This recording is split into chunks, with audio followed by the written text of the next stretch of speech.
falei que era baixinho, né? Mas era pela curiosidade, assim. O Caetano e o Chico fizeram um show ontem no Rio de Janeiro. Aí eu peguei um áudiozinho no YouTube, o Zunho tá aqui já, e aí, Zunho também. E aí, galera, beleza? Já. Então, aí peguei e rodei, né? Mas aquelas coisas gravadas de celular na plateia, baixinho, mas é um registro, mas faziam mais de... Isso foi? Não, eu vi no gravou? YouTube. Ah! Alguém gravou e botou, né? Maravilha. Maravilha. Então, a gente está esperando a Cris. Eu vou fazer assim, eu vou rolar só mais um som enquanto eu sirvo o cafezinho e a gente já começa, tá bom? Delícia. Então vamos nessa.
Ouvintes, olha só, eu vou tirar aqui os Beatles, eu sei que é uma heresia, né, mas tá na hora do Talk Rage.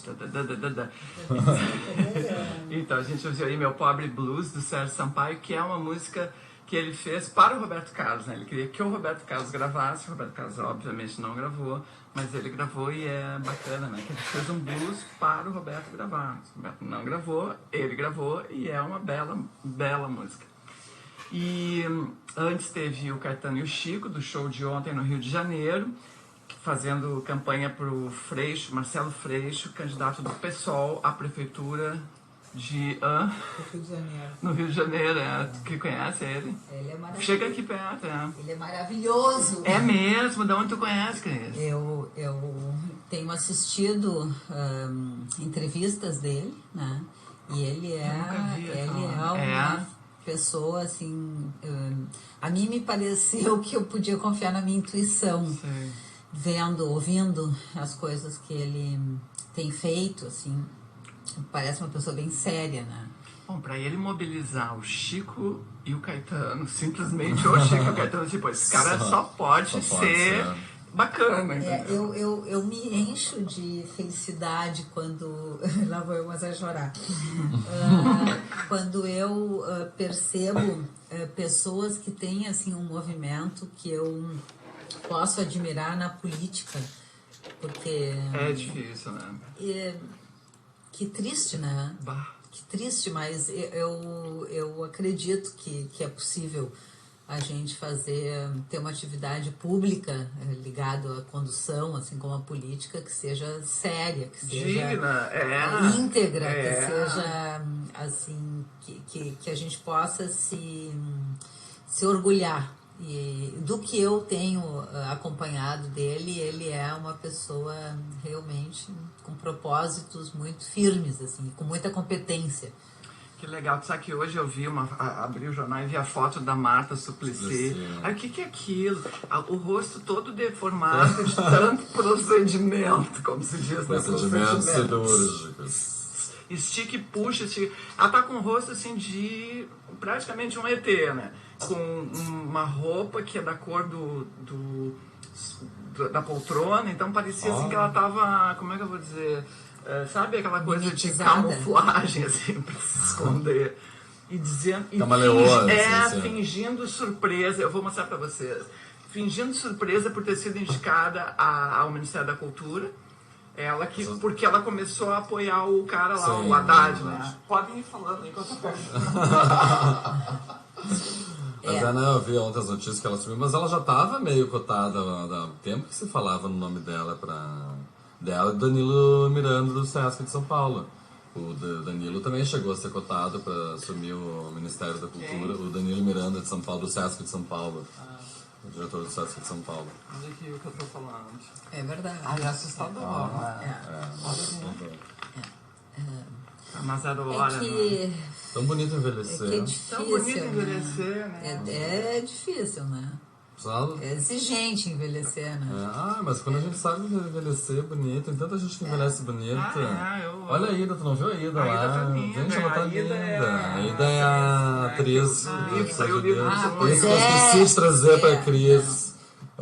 Linda ela, linda. Ela tava lá, sabe, toda bonita, toda feliz, sabe? É tão legal. Sim, a beleza da... Isso que... Tem que ter muita competência. Tem que ter muita competência. Tem que ter confiança em quem a pessoa Tem que ser muito... Mas tem uma coisa cultural também, né? Na Europa as mulheres envelhecem assim... A velhice não é parece que aqui tem um culto a essa eterna juventude, a coisa adolescente. Tiro parece. Aparece o culto. Aparece. Se tu dissesse, parece que tem um culto. Aparece o culto. Aparece o culto. É bem evidente isso. Em tudo. No showbiz, nas músicas, nas roupas, na moda, em tudo. Então, nessas pessoas públicas, mulheres que... A Rita Lee, uma mulher que eu admiro, gosto do som, que ela ficou com o rosto deformado também. Então, uma mulher... Por que fazer isso, tia? Se esticou toda. Tá, tudo bem, cada um faz o que quer. Óbvio, cada um faz o que quer, mas eu também posso pensar o que eu quiser. Que é muito... Agora, na Europa, aí o Ismael Canepelli, que faz aqui o Dilânicas, né, ele morou um tempo em Berlim, e ele escrevia crônicas, e numa delas ele dizia assim, que as mulheres alemãs, elas são vaidosas com o que elas comem, elas têm um cuidado com o que elas comem, elas não podem comer um agrotóxico, mas elas usam os cabelos brancos, e que isso é lindo, assim, quer dizer... Eu acho lindo. Eu acho bonito também. Eu acho mais. Bonito. Claro que às vezes existe também um certo cuidado, mas por que tu não cuida disso? Assim, de tratar, de manter o teu cabelo natural, grisalho, bonito, em vez de... É tão mais barato, mais fácil, mais saudável. Ser natural é mais barato. É mais barato. E mais saudável, eu acho. Eu tava, com certeza, eu tava hoje com uma pessoa e tava lá eu me escabelando na minha conversa com a minha pessoa essa. E ela é uma pessoa que ela é movida por um valor externo a ela. Então, ela só tem valor se o outro lhe conferir valor. Então, ela tem uma carteira de acompanhantes que lhe conferem valor. todos os acompanhantes são sexualmente muito interessantes, vírgula, é óbvio, e ela fala assim, é claro, e todos os acompanhantes são bonitos, todos são inteligentes, todos são queridos. E para o meu gosto, existe uma pasteurização. Não interessa quem é o outro. Hoje eu disse assim, que interessante, assim, ou tu é uma pessoa maravilhosa, que consegue ver beleza em tudo absolutamente, e sexualmente, e amorosamente, e é assim, tem quantias de amor para dar indistintamente, a ponto de descrever parceiros ocasionais e fortuitos, e breves, e parceiros de uma única vez, com tanta amorosidade e elogios, ou tem alguma coisa muito errada contigo. Eu acho que tem alguma coisa muito errada contigo. No sentido de que a pessoa, a pessoa tinha dormido 5 horas e estava assim um pouco cansada. E ela não acha assim que ela se coloca muito em risco com isso. Porque ela própria, ao meu gosto, não tem muito valor. Então, o sono dela, a qualidade de vida, não, isso não importa muito. O que importa é que ela estava bem, aspas, acompanhada ontem de outra pessoa que não é ela própria. Então, eu acho que a coisa da estética tem a ver com isso. Tem a ver com, pelo menos aqui no Brasil, com um certo consenso de que o bonito é o túrgido. É o colorido, o jovem, o up para cima, assim, o vertical com uma seta para cima, né? O tônico. E que essa outra flacidez, essa outra força... Esse movimento que é esse movimento baixo, vertical de cima para baixo, ele é mal recebido. E aí, como o valor está no que o outro pensa sobre quem nós somos, aí a gente tem que levantar para ver se dá na sorte do outro se agradar. Reconhecer, gostar da gente. Tu vê tão mais trabalhoso isso? É uma loucura. É uma loucura. Não, mas é muito trabalhoso também tu descobrir esse trabalhoso. valor em ti, né? E te satisfazer com o... Ontem eu encontrei o Zunho no final da peça. Eu acho que o meu filho tem um gosto artístico parecido com o do Zunho, porque ele escolheu Filho Eterno. O Lorenzo, meu filho, escolheu o mesmo roteiro. Não, que a gente está se encontrando. Não, é o mesmo roteiro mesmo, os mesmos dias, que todas as peças têm mais de um dia. A gente já se encontrou umas 3 vezes. E ontem a temática era sobre o filho com síndrome de Down, né? E eu me emocionei muito, assim, e por me dar conta do quanto quem não tem filhos excepcionais os torna excepcionais para se sentir importantes. Então, a cara da Kátia. Como assim? Tchan, tchan, tchan, tchan. A pessoa que tem um filho saudável estabelece uma relação com esse filho, desqualificando a potência do filho, para se sentir útil e importante. Então, que loucura isso. Mas... É recorrente esse troço. É recorrente que os pais infantilizem os filhos e corram na frente servindo os filhos com o intuito de se sentirem importantes. É cruel, né? É cruel. Para os dois. Né? Eu quero saber quanto tempo vocês têm, porque eu tenho depoimento pessoal. A minha filha é uma adolescente e é impressionante, assim.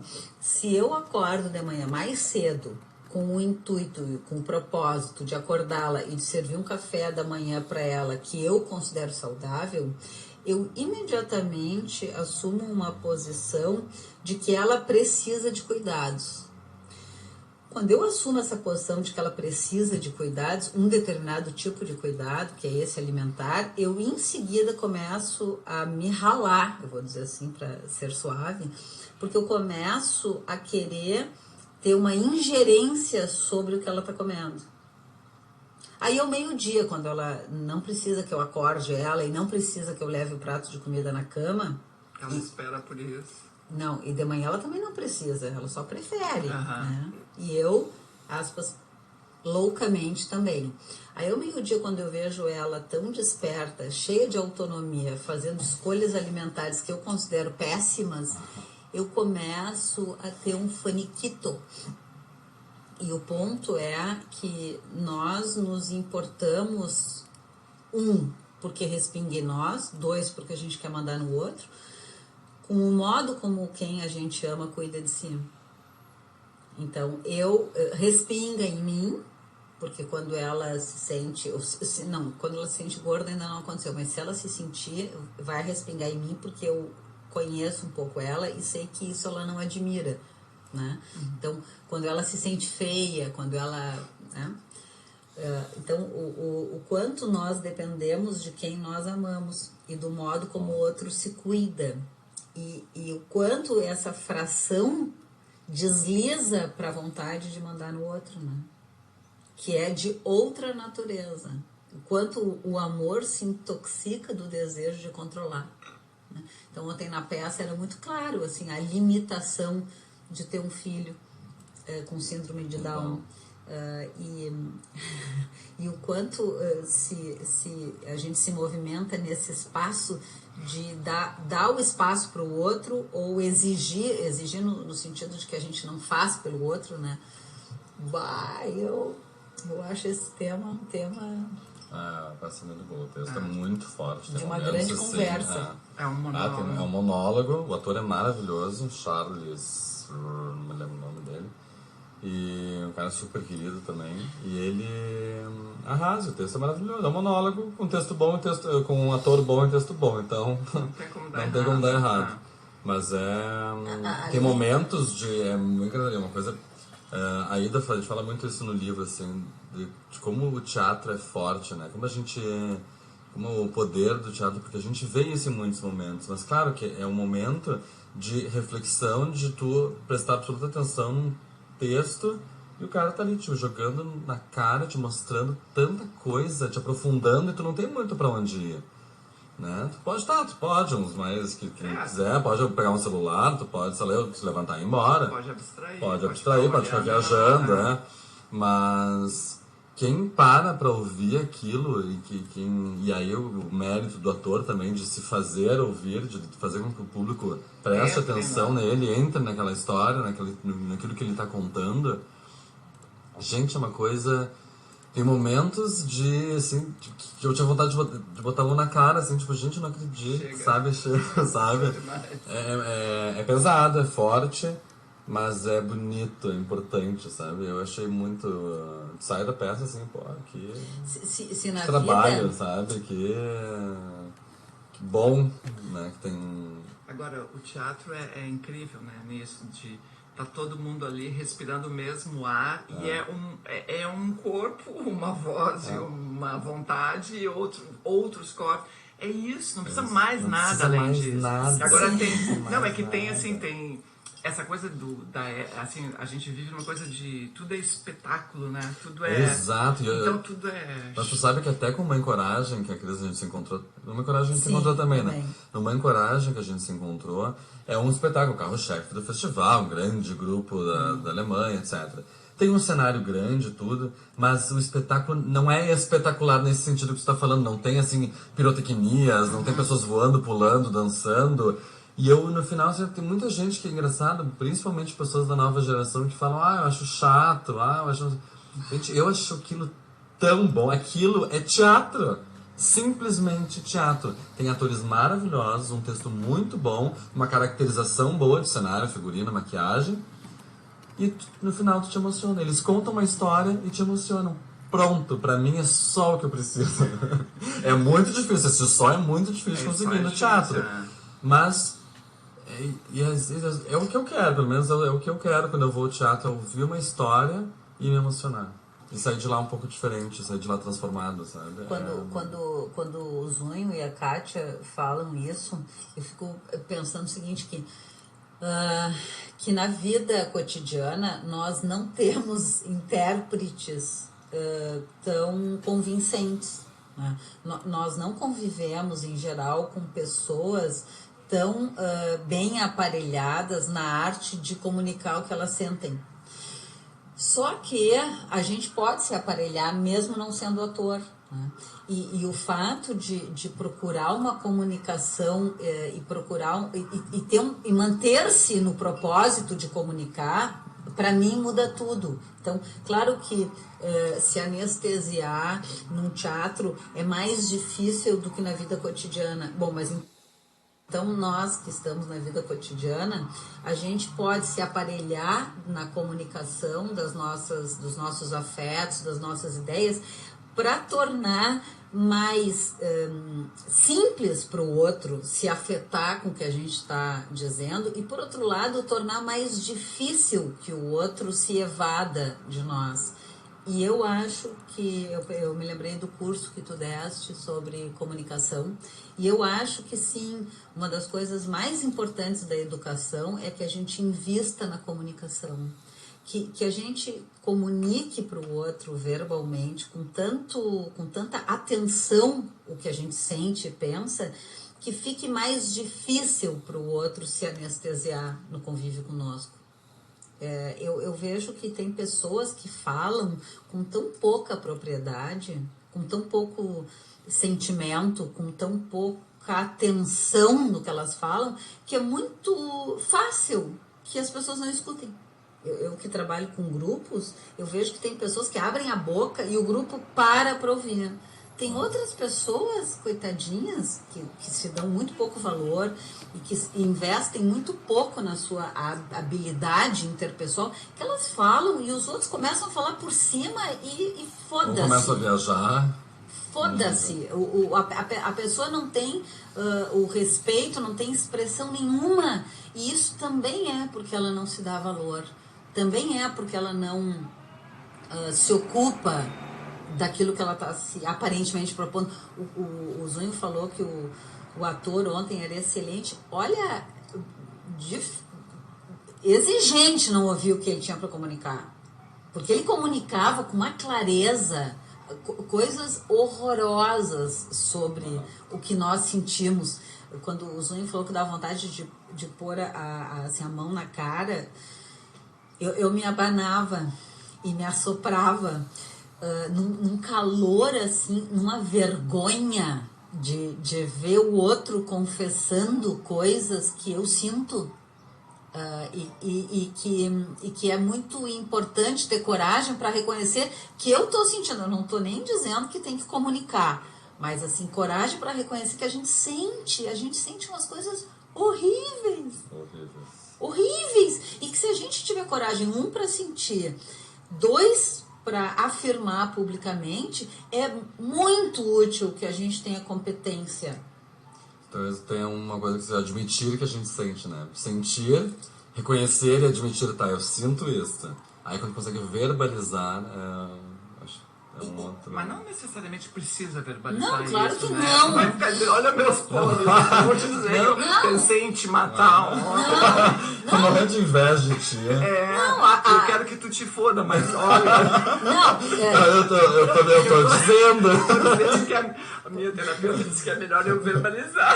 Não, mas aí talvez o princípio da terapia. Então diz pra terapeuta. Diz em alto e bom tom pra terapeuta. A Kátia lembrou um conceito super lindo que é o sincericídio.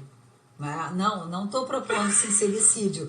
Eu estou propondo que, bom, se a gente pretende ter intimidade, é melhor dizer. Porque o outro, se a gente pretende ter intimidade, é porque o campo afetivo tá propício para a revelação. Então é possível que, se a gente não disser, o que o outro vai legendar seja inclusive pior do que a gente vai dizer. Mas, de qualquer forma, não é isso. O que eu insisto... É reconhecer em si isso. Eu acho que fazer teatro, fazer aula de teatro, encenar na vida da gente, falar em voz alta, tudo isso eu fiz e faço. E eu acho, eu vou dizer assim, muito modestamente, a minha percepção é o seguinte: quando eu tenho o propósito de comunicar alguma coisa, é bem... Eu dificulto bastante a vida do outro para ele não me ouvir. Para ele não te ouvir. Se eu quero falar um negócio e se eu estou imbuída de que vocês me ouçam, eu dificulto muito vocês não me ouvirem. Dificulta não te ouvir.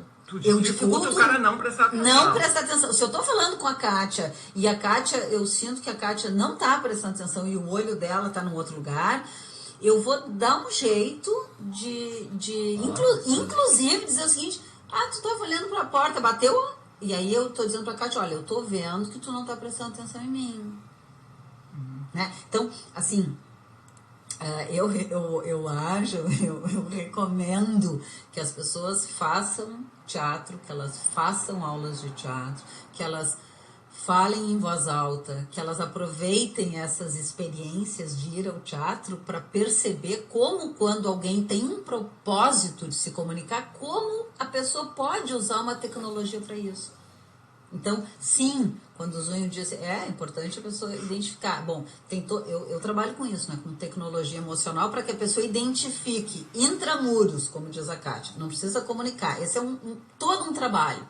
Depois tem todo um outro trabalho, que é a arte da comunicação, que eu considero vital para a saúde emocional. Quantas vezes a gente não ficou super aborrecido por sentir que a gente falava e que as pessoas não deram bola pra gente?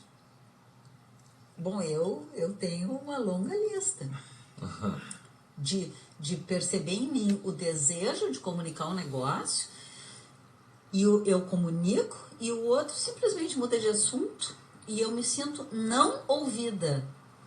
Eu me tornei uma pessoa capaz... Quando te interrompem, assim, no meio de uma coisa que tu gosta muito, tu tá falando e pá! Alguém para e começa a... Outra coisa. Mas assim, uma viagem, uma coisa assim, qualquer outra coisa. E a cara que a gente fica com a gente, e muitas vezes a mágoa que a gente fica com o outro. E aí... consigo quando a gente não... Ei, tô falando! A gente fica... Tá, deixa eu me interromper. Não era importante mesmo. Gostei desse negócio que o Zunho falou. Fala de novo. O Whey. Ai, nós estamos tirando uma foto. Que lindo. O Zunho falou: ei, tô falando! Isso aí eu vou fazer um capítulo de um livro. Às vezes eu tô falando. Não, e aí às vezes, ei, tô falando. Claro, ei, tô falando, tia. Às vezes eu não falo. Quer dizer, quando a gente... Gosto mais quando eu falo. Quando a gente compra a legenda do outro, porque quando o outro fala em cima do que a gente está falando, parece, a gente não sabe, né? Mas aparece para nós a intenção dele de dizer: o que tu está dizendo não me interessa. Né? Nem sempre é verdade, porque às vezes o outro está só assustado, ansioso, mas igual. Se a gente compra a legenda do outro, isso é bem... Eu acho que isso faz mal à saúde. Porque a gente está legitimando uma coisa que não é nossa. Se eu estou falando, se tu me interrompe, e se eu acho que eu estava dizendo uma babaquice mesmo, é melhor para mim ficar em silêncio, né? Do que continuar dizendo a minha asnice. Mas... depende, claro, onde tu está inserido, né? Num ambiente, assim, não, talvez aqui as pessoas não estejam gostando do que eu tô falando, eu não tenho intimidade para dizer, ei, tô falando. Então, vai sentindo, assim, tem momentos que a gente sente mais à vontade para dizer o ei, estou falando, tem momentos que não... Sabe que a minha filha diz assim: ei, tô falando, vocês não estão dando bola. E o que tem acontecido é que algumas vezes, de verdade, o que ela tá falando, eu não tô interessada. E aí eu tenho dito isso para ela, às vezes. Mas aí faz parte, eu acho, assim, uma coisa é tu tá triste, que, claro, uma coisa é tu tá conversando com alguém, vem uma outra pessoa e se atravessa. Quer dizer, existe uma pessoa interessada e um terceiro não interessado, ou um terceiro, como tu falou antes, que veio de fora, enfim. Agora, se tem alguém falando uma coisa, tipo, começou, a gente tá aqui conversando, sei lá, conversando, tomando meu café, e alguém começa a falar coisas. E aí diz: ei, responde, tô falando contigo. Tu dá uma olhadinha pra trás, assim. Ai, que saco. Deixa eu tomar meu café em paz, quietinho, pensar na minha vida. Enfim, não tô afim agora. Não tô interessado agora. Pode ser que daqui a pouco eu deixa. Mas então esta verbalização do não estou interessado também é saudável pra ti, imagino eu. Né? Tô pensando cá comigo, assim. Diz: olha, Cris, agora não. Daqui a pouquinho a gente entra nesse assunto, pode ser? Sei lá, ou a confissão de que aquele tema de fato não te interessa em nenhum momento. Uma vez eu disse pro meu filho, ele reclamou uma coisa parecida com essa, assim, e ele disse que eu não me interessava pelas coisas dele. E as coisas dele, na época, para mim, se resumiam a jogos de computador, que eu não me interessava mesmo. E eu me lembro de dizer isso para ele, foi uma coisa bem dura, assim. Eu me lembro de dizer o seguinte: de fato esse troço não me interessa. E me lembro dele me dizer o seguinte: bom, então vamos ver se eu entendi. Quer dizer que para eu ter a tua atenção, eu tenho que procurar coisas que te interessam? E foi muito duro para mim aquele negócio. Bom, resulta que o meu filho se transformou numa pessoa cujos assuntos me interessam muito, né? E é bem verdade que ele não fala comigo mais de computador e de jogos de matança, e ele fala de filosofia, de literatura, de psicanálise, de política. Mas eu me lembro de ter confessado para ele que aquilo não havia em mim quem pudesse prestar atenção. E eu acho que essas são confissões, o Zunho falou, são saudáveis. Tem que ter coragem, né? Para dizer para uma pessoa que tu ama que o monotema dela não é interessante. Não é interessante. Para mim, claro. Não é interessante. É difícil.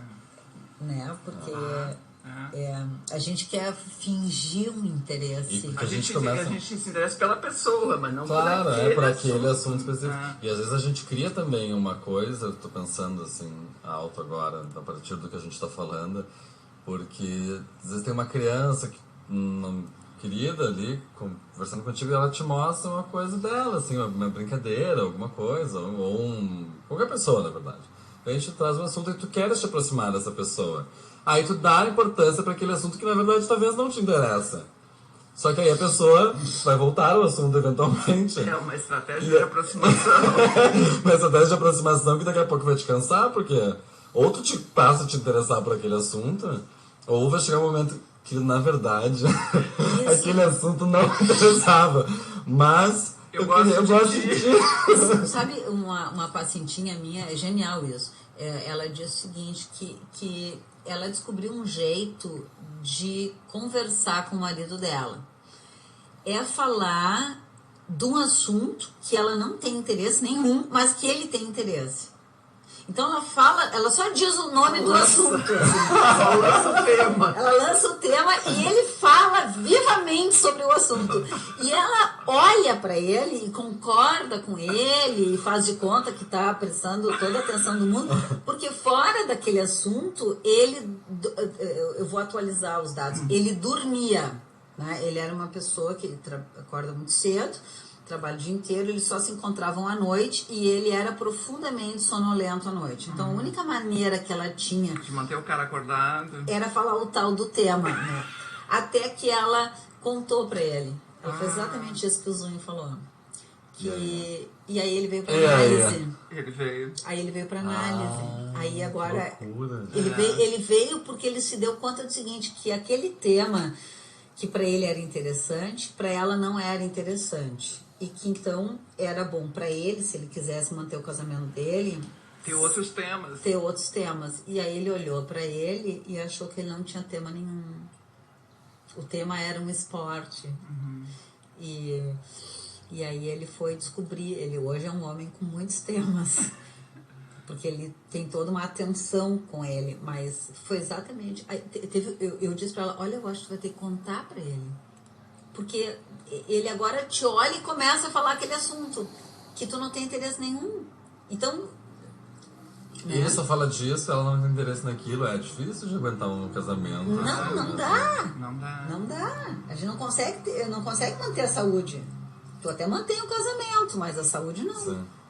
Então, por amor, ele abre o leque de temas. Por amor ao relacionamento deles, não por amor a ela. Com o desejo de manter o relacionamento deles, ele olha para ele e se dá conta que tem alguma coisa muito errada na vida dele se ele só consegue ficar acordado com um tema. Que no caso é um esporte, né? Que ele faz e que ela não entende nada. Foi genial. Genial. É um trabalho de observação dela, assim, de perceber exatamente o que acontecia, a dinâmica, porque essa dinâmica podia estar também, assim... O Zunho começou a dar o exemplo da criança, né? E aí depois disse, na real, qualquer pessoa. Porque... Então eu comecei a visão da criança, vou dizer, porque eu tenho minha filhada, já comentei aqui no Talk Radio, que eu amo de paixão, faz 2 anos agora, dia 13 de setembro, coisa mais amada. E aí, claro, ela é filha de uns amigos meus muito próximos, visito eles quase toda semana, às vezes mais de uma vez por semana. E é uma delícia estar com ela. Então, claro, eu me vejo fazendo coisas que eu nunca fiz, porque eu sou a primeira criança com quem eu começo a conviver, assim. E eu tô dizendo, porque tem coisas que daquilo me interessam, brincar com ela me interessa. Mas começam por exemplo, a insistência na brincadeira já chega uma hora que cansa, assim. Claro. Aí tu vai um pouquinho mais, tu vai um pouquinho mais. Daí ela olha pra ti e diz, ai tio, vamos brincar disso. Por favor, não. Né? Então, assim, claro, eu quero estar com ela, vou brincar de brincar, mas assim, é brincar, mas né, assim, chega. Ai, que lindo isso. Que lindo isso. É uma coisa. E aí eu pensei, claro, e assim, tem muitas coisas, né? Tem muitas pessoas em geral.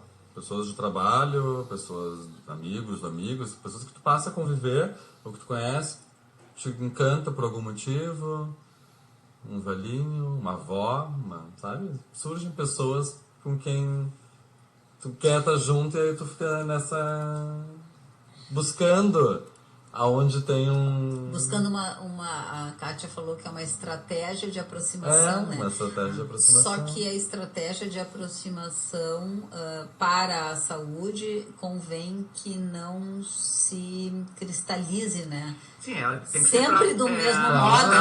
Uma vez aproximado, claro, tem que começar a abrir, lógico. Tem que começar assim, não só falar dar interesse, mostrar interesse pelo outro, mas também eu acho que é isso, começar a abrir os leques e dizer, que mais que a gente pode falar, né? Eu acho que eu lembro eu acho que é o oposto disso, que é quando a gente tem algo que a gente não gosta no outro e que a gente não diz. Seria, né? É uma tentativa de ficar perto, e eu não sei porque que eu me lembrei disso agora, a minha inconsciência me ofereceu. Tem aquele filme, A Dona da História, com a Marieta Severo, que eles estão muito mal no casamento deles, tem um casamento longo, sei lá, de 40 anos, e a Marieta Severo, numa hora, tem um ataque e diz pra ele, eu não aguento quando você diz a nível D. E ele, o quê? E ela diz, a primeira vez que nós saímos, você falou a nível D, e eu acho horrível pessoas que falam a nível D. Só que ele tinha falado a nível D uns 40 anos. Então, às vezes a gente, para manter uma pseudo-aproximação, a gente esteriliza um negócio que vai tomando um enjoo dentro da gente, né? A gente fica assim, mas eu não disse que eu não queria mais brincar disso. Como é que eu vou dizer agora? Mas como é que eu vou confessar pra ela que eu... Nunca gostei daquilo. 40 anos que eu ouço esse troço. E, olha, eu vou te dizer uma coisa hoje. Uma revelação. Não fala pra mim a nível D. E às vezes isso vem muito no momento de que às vezes um lança uma coisa e o outro retruca. E aí começa um olho por olho, dente por dente. Sim, alguém diz uma coisa, olha, né? Nunca mais diz a nível D, porque eu tenho pavor quando tu diz a nível D. Eu tenho pavor quando tu diz não sei o que, quando tu faz não sei o que, e aí começa. Se é pra não aguentar mais nada... a minha lista. Então eu vou tirar a lista pra fora aqui, tu vai ver. Quer em ordem alfabética, em ordem crescente. Que bom isso, né? Que bom isso. Pode ser que depois realmente as pessoas se aproximem no final da história. Bom, olha, depois eu não recomendo de novo o tal do sincericídio, nem que as pessoas esvaziem as latas de lixo. Adorei sincericídio, porque às vezes as pessoas dizem, mas gente, meu maior defeito é que eu sou muito sincero. Vai te fuder, né? Vai te tratar. Adorei sincericídio. Guarda sua sinceridade pra... Guarda sinceridade. Eu não acho que virar a lata de lixo em cima do outro seja nenhuma medida recomendável de bom relacionamento. Só que, se a lata tá muito cheia... É preciso esvaziar, né? Em algum lugar, né? Aterro sanitário, sei lá. Eu vou fazer uma defesa aos tratamentos. Eu quero dizer o seguinte: tratamento não é despejo de lixo. Porque tem pessoas que acham que o tratamento é o lugar dela despejar todo o circo de horrores, toda a lama. Não é. Não, mas a Cris faz entre outros tipos, um tipo de tratamento que é muito interessante, que são os grupos de reflexão. Essa é uma outra abordagem, não é assim da pessoa chegar lá e contar despejar a sua lata de lixo ou seus probleminhas e problemões, mas enfim, aquela eterna churumela da terapia convencional, né? Que é isso, as pessoas pensam, não, terapia eu vou pagar pro cara ficar me ouvindo, então eu falo com meus amigos no bar, tem tudo isso. Claro. Mas esse trabalho do grupo de reflexão é outra abordagem, né, Cris? Que é uma coisa de discutir os conceitos. Estudar conceitos. Né? Que quando a Kátia diz da churumela, das terapias, eu fico pensando o seguinte: a terapia convencional, ela está muito ligada a um cargo de aposentadoria, né? Porque é como assim um certo contrato e um conluio, é bem doentinho, mas assim, tu me paga para dizer qualquer merda, para tu te aliviar, e eu faço de conta que isso não tem importância nenhuma na minha vida. E que, como não é comigo, meu pinico pode ser... Meu pinico tá ótimo. Eu sempre conto o final do troço. Contou o final da piada. Eu sempre conto o final da piada. O meu ouvido não é pinico, né? Bom, mas tá, então... isso posto que isso não é um relacionamento saudável, porque os terapeutas adoecem, e só cá entre nós, parênteses, faz de conta que a gente não está sendo ouvido, e eu desejo que a gente esteja. Os terapeutas são muito doentinhos. Porque muitos de nós, aos 17 anos, quando vamos escolher uma profissão, os mais louquinhos, vamos escolher salvar os outros, aspas, né? Salvar os outros. E aí as pessoas passam a vida inteira escutando um monte de merda e se comparando com os pacientes e se achando muito melhor do que o louco, aquele coitado, e fazendo de conta que ouvir não contamina a alma. Sim, contamina a alma. Muito. E ouvir por dinheiro e não se afetar com isso é uma mentira. Porque sim, a gente se afeta. Pode ser que o bolso fique cheio, mas a alma fica vazia. E isso é muito comum. Que as pessoas usem o sincericídio nas relações íntimas, sejam elas pretensamente terapêuticas ou não, para o seu pior. Então, é com as pessoas que nós mais formalmente pensamos que amamos, que somos e oferecemos o nosso pior. Não, é ruim, né? É cruel, né? É ruim.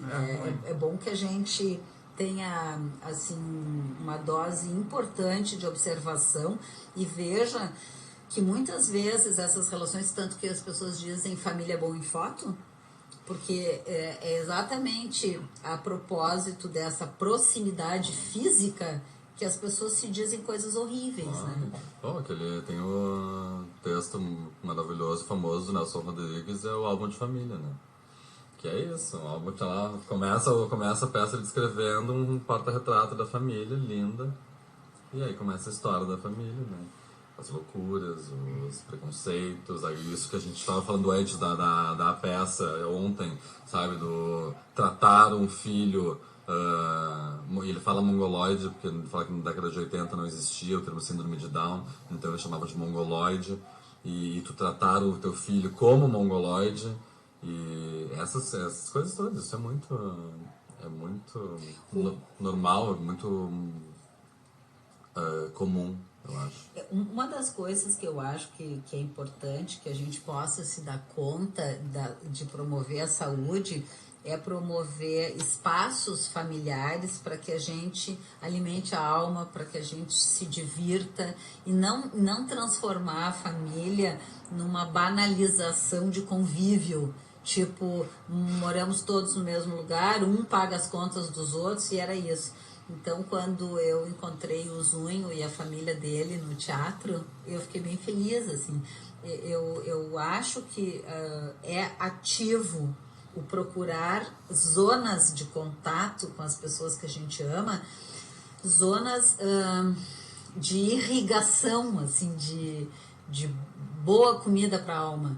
E não deixar que a coisa se banalize e aí a gente vai ao teatro ou ao cinema com os amigos e com a família a gente, não sei, come, sei lá, nem isso, dorme todo mundo na mesma casa.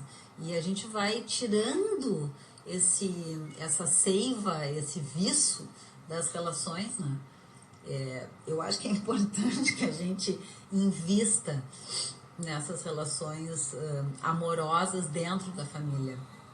Eu estava pensando, antes que a gente estava falando ainda de terapia, como ficam doentes, que ouvir é muito difícil. Eu fico pensando, terapeutas realmente devem ficar muito cansados depois de uma sessão, principalmente depois de um dia inteiro de trabalho. Quem faz, né, terapeutas que trabalham tem vários clientes e deve ser muito cansativo para as pessoas. Claro, imaginando aqueles que se envolvem e que procuram fazer o seu trabalho da melhor forma, realmente ajudar a pessoa que está ali. E eu, obviamente, só fiz tantos anos de terapia porque eu confiava que a minha terapeuta fazia isso por mim. Não estava dormindo, por exemplo. Várias pessoas contam que os terapeutas dormem e dizem para as pessoas que é porque o assunto delas é aborrecido. E as pessoas voltam lá depois. E as pessoas, algumas se matam, né? Mas eu acho que isso que o Zunho está dizendo é de uma nobreza, sabe? Porque a pessoa, em geral, muitas que vão buscar auxílio assim, de terapia, elas não confiam na intuição delas. Então, quando o Zunho diz voltam, porque na nossa cultura se estabelece uma relação de infantilização em que o adulto, estou falando agora bem especificamente, o adulto não quer abrir mão da fantasia infantil de ser cuidado e o adulto não quer ter responsabilidade sobre o seu cuidado emocional. E aí ele delega para um terapeuta o cuidado emocional e ouve o que o terapeuta, a opiniãozinha do terapeuta sobre ele, e legitima importando a opinião do terapeuta como se fosse sua. Né? Então, sim, eu tenho 27 anos de clínica. Muitas vezes eu ouvia, muito mais do que eu gostaria de acreditar, mas eu acredito que sim, que os pacientes se submeteram ao seu desejo de ser cuidado por terapeutas profundamente doentes. Os pacientes se desrespeitaram ao serem desrespeitados e se mantiveram nessa relação. Porque se reproduz um ciclo de poder e adoecimento. E assim como se reproduz na família, da criança não se sentir respeitada, se reproduz na vida adulta. Muitas relações, muitos adultos delegam o seu cuidado ao outro que eles acham que é emocionalmente mais capaz. Eu me lembro de querer conversar com meu pai, coisas da minha vida, e meu pai me dizia assim, não, isso é um assunto com a tua mãe. A tua mãe é que é especialista nas relações. A minha mãe era orientadora e eu dizia, sim, eu sei que ela é super especialista, mas eu não quero conversar com ela agora, eu quero conversar contigo. Eu quero saber o que tu pensa. Não, mas é muito complicado esse assunto. Vai falar com a tua mãe. Assim, Então, assim como os adultos se desresponsabilizam do que eles pensam e acreditam ao outro, ao cônjuge, não, nós dois temos um casamento muito longo, o único assunto que me mantém acordado é falar do meu esporte e foda-se, porque a fulaninha tem muita habilidade emocional e ela tem tanta habilidade emocional que ela tem por nós dois. A cota dela dá pra nós dois, eu não preciso ter nenhuma. Não dá. Não, mas existe uma terceirização da responsabilidade e os pacientes, e isso nos trabalhos em grupo, isso fica muito diluído porque o grupo tem muita força. E eu acho que o trabalho em grupo, ele é um trabalho que, de certa forma, ele alivia essa carga do envolvimento, porque tu também tem um compartilhamento, claro, né? Então, existe uma denúncia no grupo dessa fragilidade, dessa delegação de que o terapeuta é que vai saber da tua vida, né? As outras pessoas do grupo que têm o propósito de se responsabilizar pelo seu cuidado, elas denunciam isso, a debilidade do outro. Coisa que os terapeutas, em geral, gostam muito. Que o paciente se debileie, porque aí ele fica sumamente... grandão, né? Sumamente importante. A Doriana diz assim, que adora ouvir vocês, sincericídio falado com muito carinho. Sincericídio dela, ela diz assim, sobre o que a Cris falou, eu acho que na maioria das vezes somos mais amorosos com estranhos do que com pessoas que amamos. Isso é uma... Doriana. Doriana. Ai, Doriana, que duro, né? Diz de novo, Kátia, repete ali, nós somos mais amorosos. Na maioria das vezes somos mais amorosos com estranhos, ela botou assim entre aspas, do que com pessoas que amamos. Eu ouço isso que a Doriana tá afirmando, e eu concordo tristemente, e o que eu acho que acontece é que quando nós realmente amamos, nós nos sentimos tão inseguros nesse amor. Quando a gente ama, a gente tem tanto medo de perder o outro e de perder um suposto amor que talvez a gente ache que o outro tem por nós, ou mesmo de perder essa fonte, porque isso é... Eu amo a Kátia. Então, se a Kátia vai embora da minha vida, eu fico com esse amor assim, e agora? Né? Então, quem ama... se percebe finito e inseguro, como é tudo na vida. Então, para não ter esse contato com a finitude, a finitude é um pilar da saúde, né? Para mim, como eu defino a etiologia da doença emocional. Então, a finitude é um pilar da saúde. Se eu amo, eu me insiro na vida real. Se eu me insiro na vida real, eu tenho medo de perder o outro. E aí eu me protejo desse amor e eu não sou amoroso. Se o estranho aparece, eu tenho aquela cota de amorosidade que eu não estou oferecendo para a pessoa que eu verdadeiramente amo. Ela tá ali, dando banda. Tá transbordando. Ela tá transbordando. E aí eu ofereço por transbordamento... O primeiro que cruzar no teu caminho. Isso. Eu acho que eu tô com uma cara assim, meio apatetada com tudo isso que nós estamos falando agora aqui. Mas, porque eu acho patético. E é assim que a gente funciona. Eu acho que sim. Faz todo sentido. É horrível, né? Muitas vezes mas eu acho que tem um troço para fazer com isso. O negócio é que a gente, para ter saúde, tem que ter coragem. Porque esse negócio de oferecer o amor pro estranho não é muito saudável. Assim, quer dizer, oferecer pro estranho tudo bem, mas não oferecer para quem a gente ama não é nada saudável. E vai que tu não encontra um estranho para oferecer e morre entupido. De amor pra dar. Entupido de amor. Entupido. Que como tu tá entupido, não entra mais nada e não sai mais nada.